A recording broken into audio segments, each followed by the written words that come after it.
ఒకసారి ఆయన చెట్ల దగ్గరికి వెళ్లి పూలు కోస్తున్నారు అనంతాచార్యులు వారు. కోస్తుంటే ఆయన నాగుపాం వచ్చి కరిచేసింది. కరిచేస్తే నోటి వెంట నురగలు వస్తున్నాయి. నురగలు వస్తుంటే ఆయన అలాగే ఓర్చుకుని పూలదండలు కట్టి తూలిపోతూ వెంకటేశ్వర స్వామి వారి సన్నిధానానికి వెళ్ళాడు. వెళ్ళి ఆ వెంకటేశ్వర స్వామి వారికి పుష్పమాలలో అలంకారం చేస్తూ కళ్ళు మగత పడిపోయి మూతలు పడిపోతున్నాయి. పడిపోతుంటే వెంకటేశ్వర స్వామి వారు అన్నారు, ఏమయ్యా నిన్ను నాగుపాం కరిచిందిట, వెళ్ళి వైద్యం చేయించుకోరాదా, ఎందుకయ్యా ఇప్పుడు కూడా నా దగ్గరికి పరిగెత్తుకొచ్చావు ఈ పుష్పమాలలు అట్టుకుని అన్నారు. ఇంతకు ముందు నన్ను ఇన్ని మాటలు కరిచిందోనయ్యా తండ్రి, ఇన్నాళ్ళకి కదా నాకు అదృష్టం కలిగింది నీకు పుష్పమాలల కైంకర్యం చేసే అదృష్టం, ఇది విడిచిపెట్టి పావు కరిచిందని వైద్యుడి దగ్గరికి వెళ్ళినా నాకెందుకయ్యా వైద్యం, నీ పాదాల సన్నిధిలో పడిపోతే చాలా.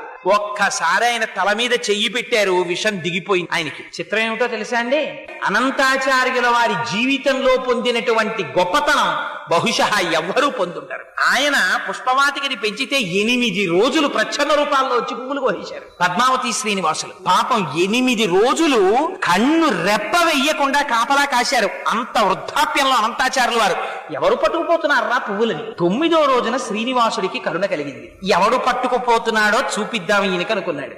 రాజదంపతుల వేషాల్లో వచ్చారు పద్మావతి శ్రీనివాసులు. వచ్చి ఆయన చక్కగా కనపడ్డ పువ్వుల్లా కోసేస్తున్నాడు, ఆవిడ శిగలో పెట్టేస్తున్నాడు. ఆవిడ చక్కగా పువ్వులన్నీ పెట్టించుకుంటోంది. చూశారు అనంతాచార్యుల వారికి కడుపు మండిపోయింది. ఎవర్రా వీళ్ళిద్దరూ నేను పెంచిన పూల చెట్ల పువ్వులు కోసేస్తున్నారని. స్వామి ఆ అనంతాచార్యుల వారు ఆగ్రహంతో పరిగెత్తుకొచ్చారు. వచ్చేటప్పటికి ఆయన అదృష్టం ఏమిటో తెలుసా అండి, అలా అయ్యవారి నల్లటి చేతుల్లో అమ్మవారి ఎర్రటి చేతులు వేసుకుని వాళ్ళిద్దరూ చట్టాపట్టాలు ఆడుకోవడానికి చేతులు పట్టుకున్నారు. అనంతాచార్యుల వారు పరిగెత్తుకొచ్చారు. ఇద్దరిని పట్టుకోవాలనుకున్నారు, అందుకని ఎక్కడ పట్టుకోవాలి, ఇద్దరు పట్టుకున్నటువంటి చేతుల్ని గట్టిగా తన 2 చేతులతో పట్టుకుని తన సంకల్లోకి లాగేసుకున్నారు. లాగేసుకుంటే వెంకటేశ్వర స్వామి వారు దొరుకుతారా, అందుకని వెంకటేశ్వర స్వామి వారి చేతులు లాగేసుకుని పారిపోయారు. నిజంగా పారిపోయినప్పుడు అందం చూడాలండి, వర్ణిస్తారు మహానుభావుడిది.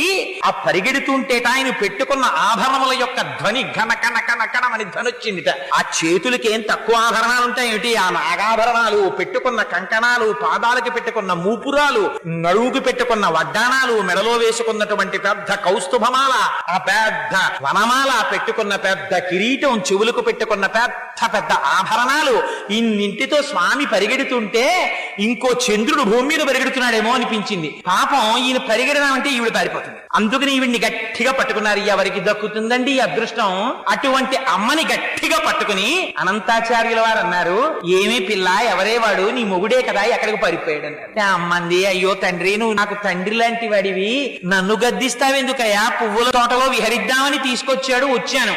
ఆయన ఎక్కడికి పారిపోయాడో నేనెక్కడ చెప్పగలనండి. ఆయన ఎక్కడ ఉంటాడన్నారు. ఎక్కడ ఉంటాడంటే